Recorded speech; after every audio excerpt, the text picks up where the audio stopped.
agree with it because usually Johnny, I would like to go back to what you said earlier about Johnny will insult him back, but I don't think Johnny would insult him back because he didn't say anything. Right after when it was just like a dead silence, he said, yeah, you're right, like that's true. So that's why he wouldn't insult him back. Well, yeah, but then again, Two-Bit was there, you know.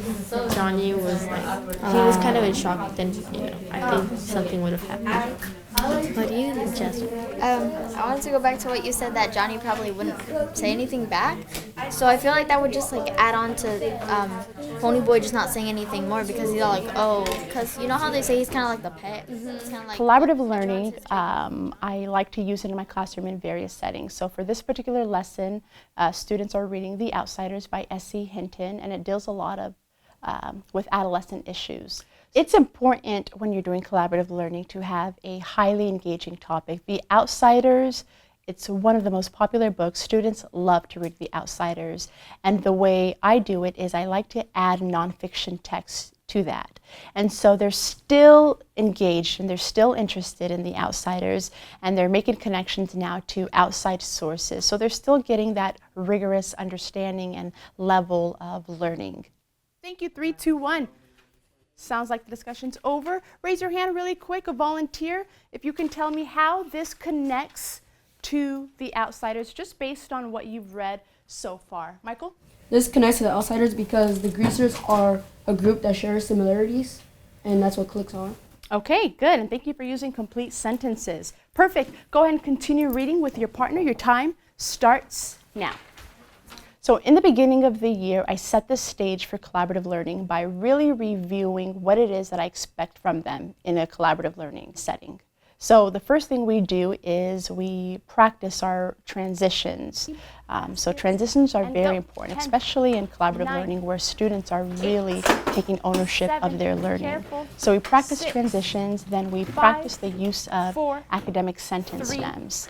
This is what I want to listen and hear in the collaborative conversation. So we practice the use of academic sentences. Then students are required to implement those in their literature circles or any collaborative setting. All right, thank you. 3, 2, 1. What are some examples or sentence stems that someone can use to show that you are listening? Betty.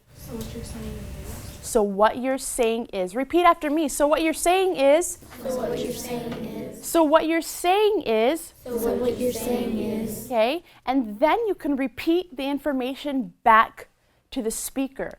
That will show me, okay, the student is listening. But it doesn't stop there. You don't just repeat the information back. You use that to either agree, disagree, or to add on. Okay, more specifically, I like you to add on to the conversation. Okay. Introduce some new ideas. So I give them a sheet where they can write down their group rules. On that sheet, they're then required to sign it. And this really just serves as a reminder when they keep it on their desk. It serves as a reminder of what they have to hold themselves accountable to. So what do you guys have so far? What's one rule? Everybody must participate. Everyone must participate in the conversation. Why?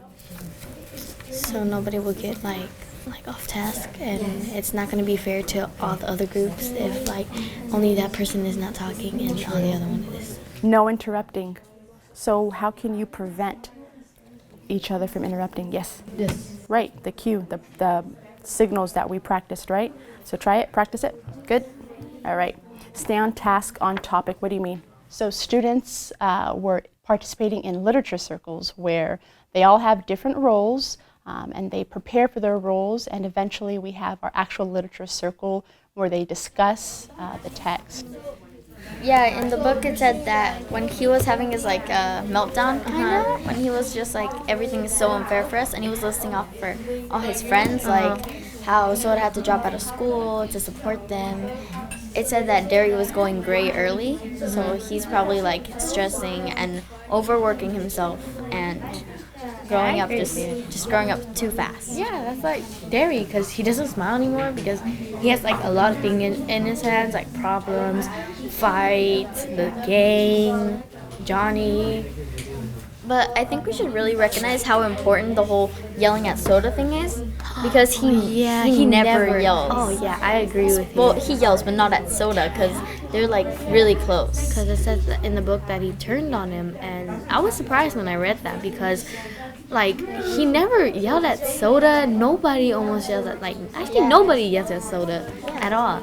It seemed like, because it said that Soda was the only one who actually made him laugh and teased him, and Derry didn't hollered get at mad. him? Yeah, and Derry didn't get mad. I think he had enough. No, but what I think is it was really surprising to hear that Derry just like went off on Soda like that. But it was even more shocking when Derry hit Ponyboy. Remember? I was like, oh my god, he put his hands on his youngest brother. And I was close to tears. I'm not gonna lie. I know. That's just like very surprising that you just read that all of a sudden Derry turned on him. And I think that Derry turned on him because I think he had enough of all this stress. I think he had enough of all the things that's in his hands. Like, because you know how, like, referring back to what you said earlier when you were the discussion director. So I have a rubric, and I like to use it, and it helps me when I have to go back and grade their literature circles or their collaborative learning. So I use the rubric and just take notes down, and I have proficient, emerging, or satisfactory. And depending on where the students have placed, I make some notes and adjustments, and that feedback then I give back to them for them to make adjustments for their next setting. Good job. Excellent discussions, excellent conversations, okay? What you're gonna do in just a second is complete your reflections. I want you to really reflect on yourself and each other, okay? Please answer the questions in between the reflections. Make sure you complete the sentences. Can everybody, you should have this on your desk, so turn to it. Everybody go to the section that says reflect on your group member's participation. See where it says the group member's name? Yeah. Look at the box next to the group member's name. It has N-I, S, and O. Now, if you go at the very top... So what I do is I prepare my students to reflect on themselves and each other. So they really have to be honest with one another. In fact, this is a discussion they have with their group members before they actually grade one another. And so what they do is they grade themselves first and how they performed in the literature circle. Then they look at their group members and evaluate their performance. So I make it a requirement to give some positive feedback and some constructive criticism. Then when they reconvene as a group, they go ahead and just share out how they felt about their performance and their group members' performance.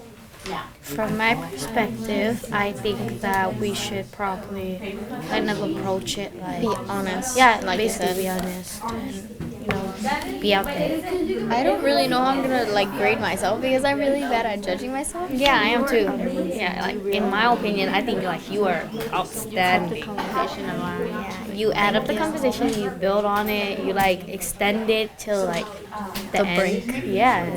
Daisy did really well too. Like she Yeah. talks a lot, and not in a bad way. Like Yeah. you kept the conversation going. I think you did good, but I think the only thing that you need to work on is kind of like appropriate voice, not appropriate voice, but like speak higher? a little high, like louder. Because I couldn't really hear you because you were speaking a little Your bit voice low. is so like smooth. I was I almost know, falling like, asleep. Whenever I talk, it just like smooths out. I know like, it is like smooth out. So basically, you just need a little work on like a little louder. But everybody else was just like you too. Both you guys, everything else about you guys was just outstanding and. Yeah, you guys awesome. were really good backing up your evidence from the book and using the Adding sentence on. stem. It's important for students to collaborate because it offers them an opportunity to really be engaged in what it is that they're working on.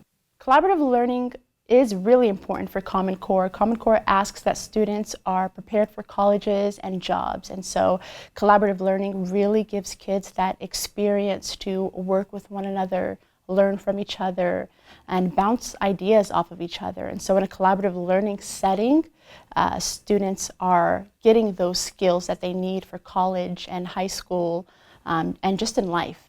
Discussion directors, choose your last question. And if you're still on the same question, that's fine. You can continue having those conversations. Your time starts now. You still want to Okay. do it because you can't really. Yeah, I can come up with something on the spot. You could come up with Okay. something. Which character do you guys most relate to? Why?